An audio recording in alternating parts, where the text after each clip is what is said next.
Bonjour à tous, bienvenue. J'espère que vous allez bien, passez un bon mercredi. Alors du coup, ouais, JPN 225, je suis rentré en short stack ici, sur le rejet en étoile du soir, sur la Tenkan. Donc pour ceux qui ne savent pas ce que c'est qu'une étoile du soir, c'est ceci. Voilà, je suis rentré sur ça, directement sur le tir rejet Tenkan. Donc voilà, c'est sur ça que je suis rentré, donc exactement au 598. Voilà, donc exactement à ce niveau-là, sur celle-ci. Voilà, et le but derrière, bah, c'est d'aller chercher les plus bas. Donc il y a des petits retournements, on fait quand même attention.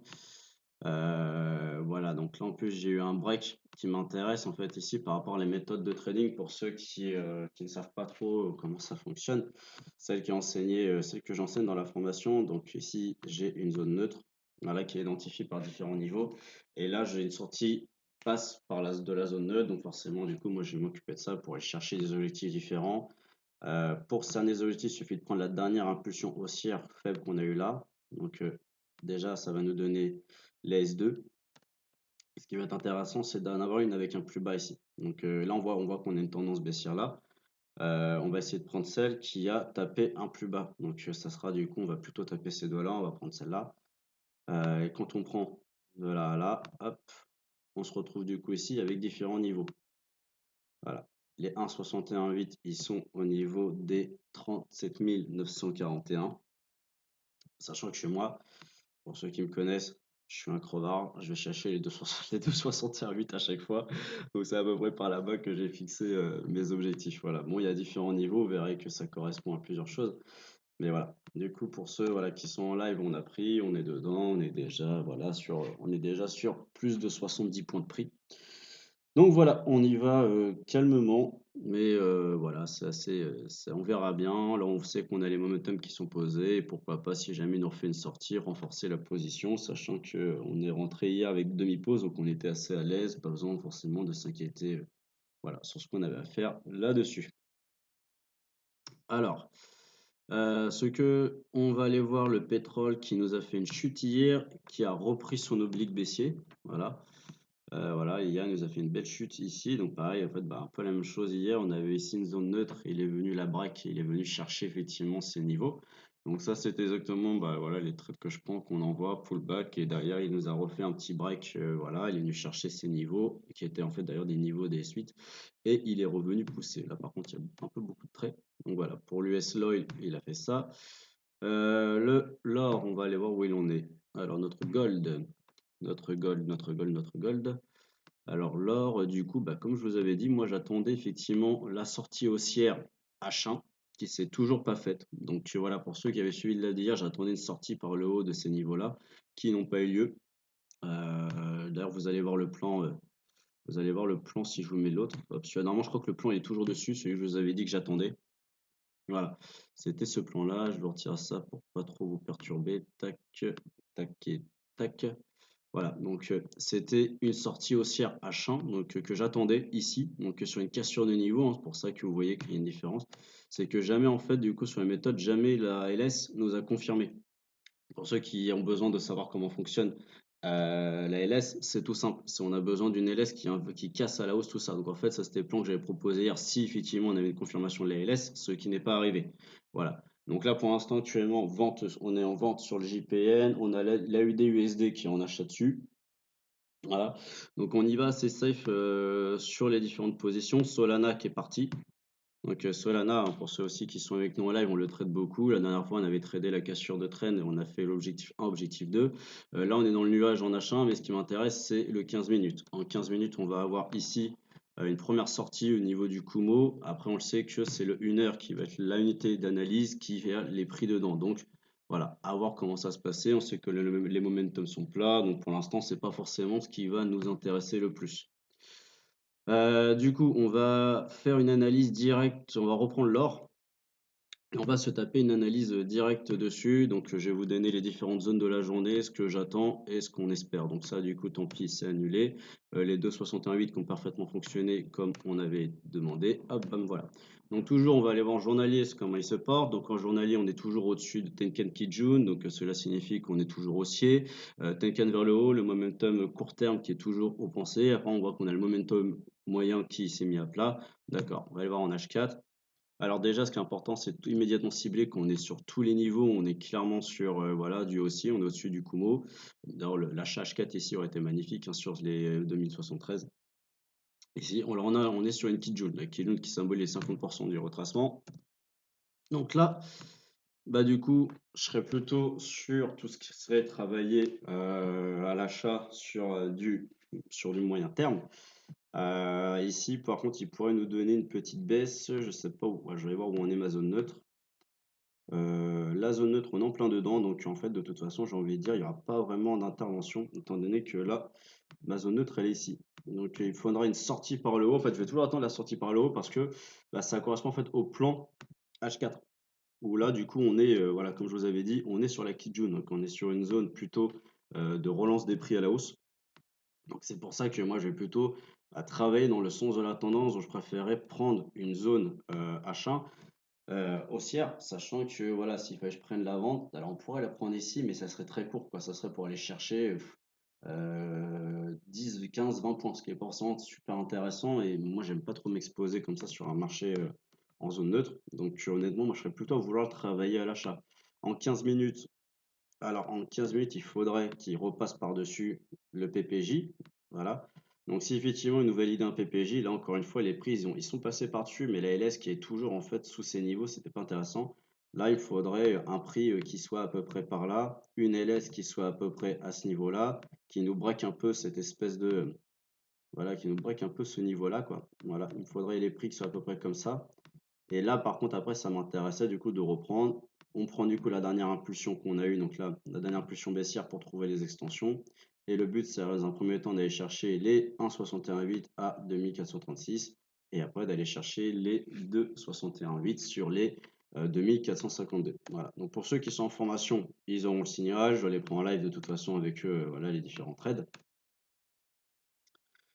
Hop, donc voilà, ça c'était du coup pour les plans sur l'or. On va aller voir où on est notre Bitcoin également, parce que ça j'ai bien vu que c'était un actif qui vous stimulait beaucoup.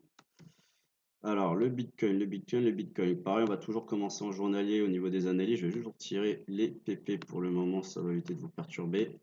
Voilà, hop, tac. Voilà, donc là pour le moment, bah, le Bitcoin, effectivement, on a eu une première percée encore une. Bah, là en journalier, on a eu la percée horaire. Hein. Là, en gros, il est pas validé dans le sens où là, on est une armée de résistance. En H4, il a validé quand même entre guillemets son émancipation au niveau du prix. Là, effectivement, on a eu un rebond, on a eu un premier rejet. On vérifie juste la divergence. Voilà, il y a une divergence baissière, donc c'est pour ça les sciences méfient. Il y a une belle divergence baissière H4, donc attention au niveau des prix. Voilà, bon là vous la voyez, elle est marquée en bas, BIR, voilà, c'est une divergence baissière. Voilà, donc ça, à ce niveau-là, c'est ça qui va nous bloquer pour le moment. Il faudrait qu'elle s'invalide. En horaire, on va être sur. En horaire, on est passé Tenkan sous Kijun et on est entre les deux. Donc en fait, moi, là, pour reprendre une validation haussière en horaire, il faudrait qu'on ait la Tenkan qui reprenne au-dessus de la Kijun et également les prix qui puissent aller par-dessus avec une LS qui est juste là. Il faudrait qu'elle casse par ici, quoi. J'aimerais qu'elle soit par là. C'est ça qui m'arrangerait en gros pour valider une meilleure tendance pour pouvoir là envoyer à tout le monde, tous en formation, envoyer en live, et là leur dire bon les gars c'est bon, let's go, on peut retourner dedans. Voilà. Il me faudra une validation comme ça, moi, pour pouvoir me confirmer que le Bitcoin est à nouveau attitré et disponible pour qu'on se mette à travailler à l'achat.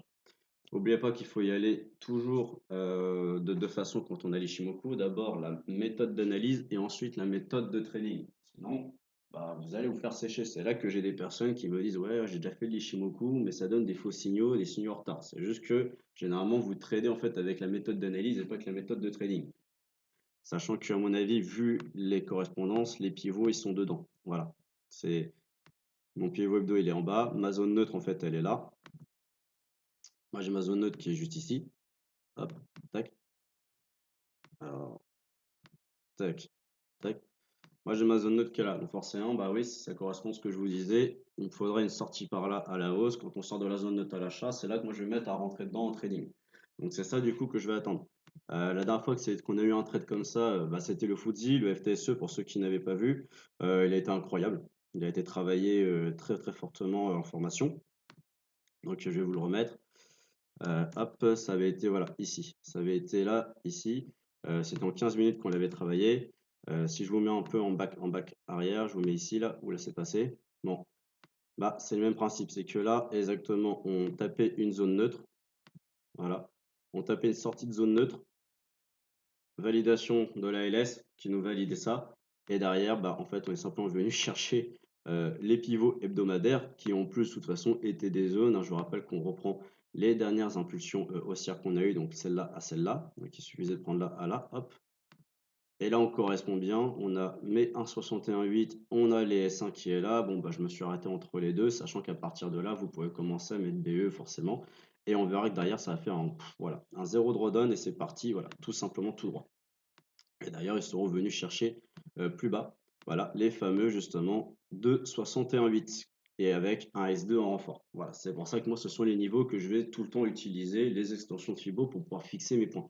Mais voilà, c'était là un exemple total où là, bah, effectivement, en plus c'est très agréable quand vous prenez ce genre de trade parce que voilà, vous le prenez, voilà, c'est assez rapide en fait à faire, quoi. Vous le prenez, et puis bon, bah, le lendemain matin, vous regardez votre écran, bon, bah super, j'ai encaissé de l'argent. Ça, c'est quelque chose qui est assez, voilà, assez agréable. Donc voilà, ça c'était pour vous montrer en fait un exemple de cassage de zone neutre. Là du coup la zone neutre c'est le gros PP qui est là, ouais, donc là on est revenu en zone neutre, pas intéressant. Là on est sorti par contre de la zone neutre. Voilà, bon là il a été très rapide, mais on a eu une sortie de zone neutre ici là aujourd'hui. Voilà, donc il aurait fallu par exemple rentrer en tout cas il est venu chercher encore une fois ses niveaux directement, voilà, hein. Ce sont les niveaux, les 2,61,8, il est venu les taper. Et là, il a fait après son pullback au niveau là. Mais encore une fois, on avait une sortie de boîte zone neutre qui est extrêmement intéressant. On va aller voir notre DAX, le DAX que j'avais pris à la vente avec l'équipe hier. Pareil, une sortie de zone neutre. Bon là, c'était le cash. On va aller sur le CFD de façon que vous puissiez mieux voir sans en fait du coup les fermetures de marché. Hop, voilà. Donc bah là, on a une sortie de zone neutre. Donc effectivement, bon malgré le fait que le prix était dans le nuage, c'était pas l'idéal, mais il s'est parti vraiment très rapidement. On va aller voir, alors le JPN, je suis déjà dessus. On va aller taper au niveau de l'Eurostock pour voir du coup ce qui se passe à ce niveau-là. L'Eurostock, pareil, qui nous avait une sortie. Bon, là, moi, j'aurais pas pris ce qu'on était dans le nuage, donc ça ne m'intéresse pas. On va aller voir le Nasdaq. Qu'est-ce qu'il nous donne? Eh bien, le Nasdaq. Ok, donc sortie de zone neutre, mais il n'est pas revenu la chercher. Pullback dans le nuage, on n'intervient pas quand les prix sont dans le nuage. C'est un principe de survie, tout simplement. Le Russell 2000, donc la tech US, qui nous a fait une pas de sortie, parce qu'en fait, là, on n'est même pas venu le taper. Il nous retourne intégration zone neutre, je ne me prononce pas dessus. Il peut aller chercher son plus bas, mais moi, c'est pas ça que je trade. Je rentre pas là-dedans. Le S&P. Et bah, le S&P qui nous fait pareil, en fait, du coup, qui est venu taper ces zones. On est venu où? On est sur une sortie de zone neutre, mais pareil, dans le nuage, sous le nuage en plus, donc je ne me prononcerai pas dessus également. Voilà, donc ça, je vais pas rentrer. On va aller faire un petit tour au niveau des crypto-monnaies pour voir l'horizon, comment ça se passe actuellement. Du coup, rien à dire on va même pas se mettre en horaire sur les cryptos, ce sera plus marrant. Là, ici, on a un pullback sur la SSB, donc une espèce de drapeau en plus qui se fait. Donc, pourquoi pas ADA qui pourrait venir retourner chercher les 0,511. Et ça également, BNB qui est en train de sortir de son range. Donc, c'est un range sur une unité de temps supérieure. Donc, on va plutôt le checker la sortie en journalier. Bitcoin, bah voilà, on attend toujours. Le Dodge qui a poussé. Ensuite, d'autres rien à dire. L'Ethereum, attention au niveau de la SEC qui pourrait sûrement accréditer le programme ETF. Donc voilà, surveillez les news au niveau de la SEC. Le FIT qui a bien monté. Donc ça c'était beau. Link qui est bloqué sous ces niveaux. Litecoin bloqué dans le nuage. Matic qui pourrait du coup nous donner un petit truc. Nier non plus. Océane qui avait été travaillé. Donc effectivement, bah, lui, il est venu taper ses niveaux. Pareil, moi j'attends mon bas Solana pour ceux voilà, qui ont suivi. On est entre guillemets sur un plan que je préfère que j'idéalise pas dans le sens où sur l'unité de temps d'analyse, on est dans le nuage. Mais bon, à voir, à tenter, en sachant qu'on a déjà pris ici un beau ratio dessus, hein. Voilà, en horaire, je vous le remets. Ici, on a pris, voilà, là, on a pris un beau ratio. On est sur un 2,59. Ici, on est sur un 1,65, sachant qu'on est rentré avec 0,5% de risque. Ça, je le dis.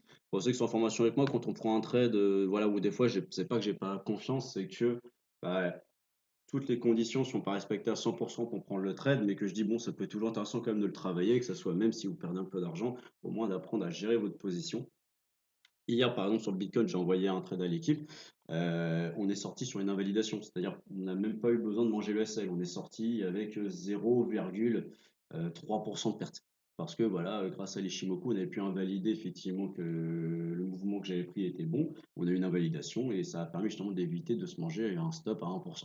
C'est le principe du coup de la méthode Ishimoku, c'est que vous n'êtes pas obligé d'avaler des 1% de perte. Vous n'êtes pas obligé de chercher vos SL pour avoir des invalidations avant.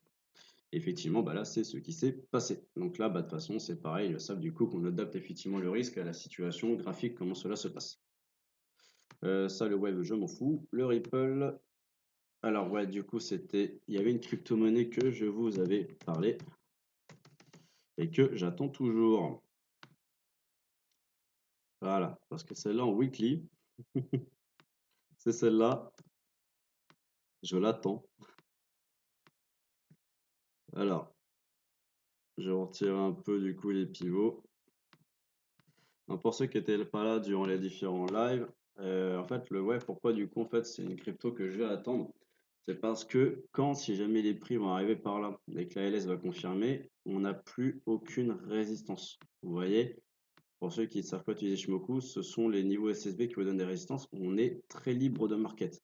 Voilà, on est libre, il n'y a rien. Donc en fait, les prix après ils peuvent taper une ligne droite une fois que ça sera validé. Sachant que voilà, on parlera quand même, là, si on valide, on se valide, donc quel sera ce niveau-là, on parle d'un potentiel, voilà, on parle d'un potentiel de 391%. Et si jamais on est rentré parce que ça s'est validé par ici, voilà, on peut monter jusqu'à du 640%.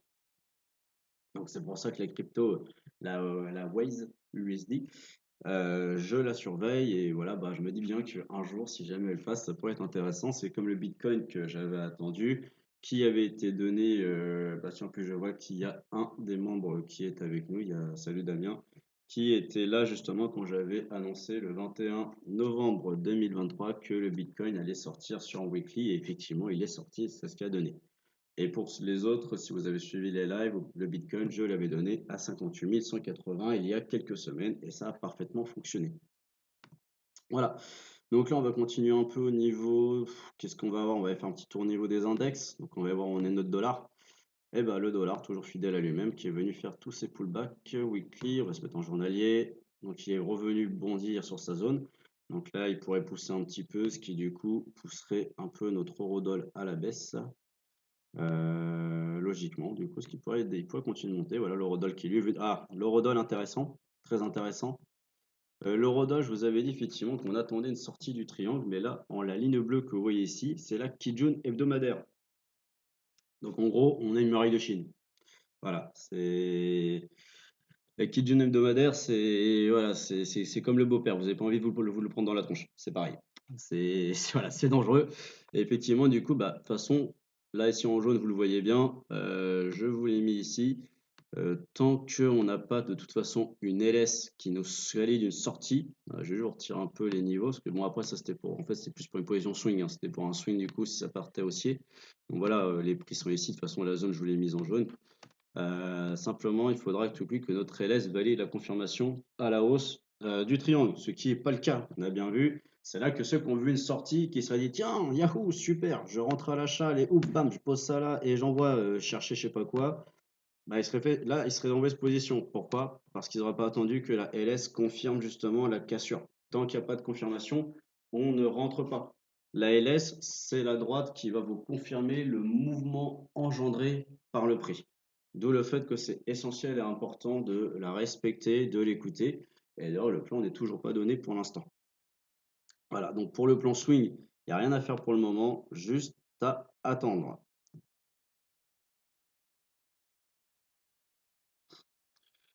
Ta, ta, ta, ta, ta, ta, hop. Et oui, la Kijun Hebdo qui fait mal. On va y avoir l'Euronoc qui lui a l'air de plutôt bien se porter. L'Euronoc qui bon, va percer son truc. L'Euro NZD. Ah, l'Euro NZD, très intéressant. Ça, très très intéressant. Parce que oui, du coup, la LS vous donne des confirmations, mais effectivement, voilà, c'est elle qui vous confirme par contre si c'est trend de casse ou pas.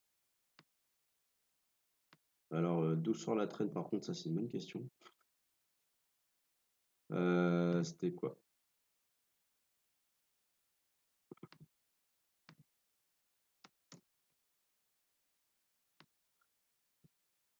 Bonne question, je ne sais plus d'où sortait cette trend.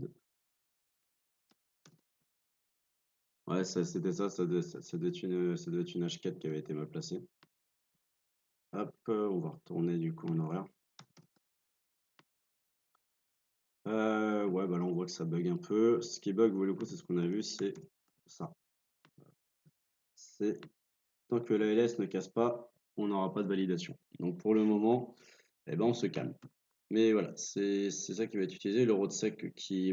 L'Eurosec qui avait été. Voilà, ça c'était ce que j'avais signalé. La LS, dès qu'elle sort, lui, il part. Voilà, c'était ce qui avait été signalé ici. De toute façon, quand vous voyez les ronds jaunes sur des LS qui sont sur des sorties d'SSB et c'est ça, c'est qu'en gros, vous savez que j'attends ça. C'est que j'attends que ça sorte pour pouvoir prendre une position dessus. En plus, vu la configuration, je devais avoir une boîte pas loin, dans 15 minutes. Voilà, effectivement, j'avais une boîte qui était juste là. Donc, hop, on a la boîte zone neutre qui est juste là. Il est venu dedans. Il va sûrement faire un ping-pong dedans. Hop.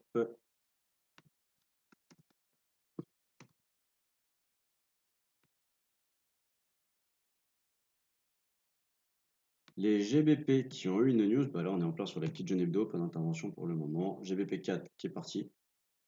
Bon bah GBP 4, de toute façon, il avait même ses zones en 15 minutes, là vous les avez dessinées. Voilà, GBP 4, hop, vous aviez les zones qui avaient été dessinées dessus. Voilà. Et effectivement, on voit que c'est parti. Le GBP CHF, on va aller voir un journaliste qui va nous annoncer.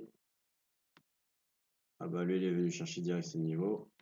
Les GBP, ils ont poussé. Il y a eu une news économique, c'est pour ça qu'ils ont poussé.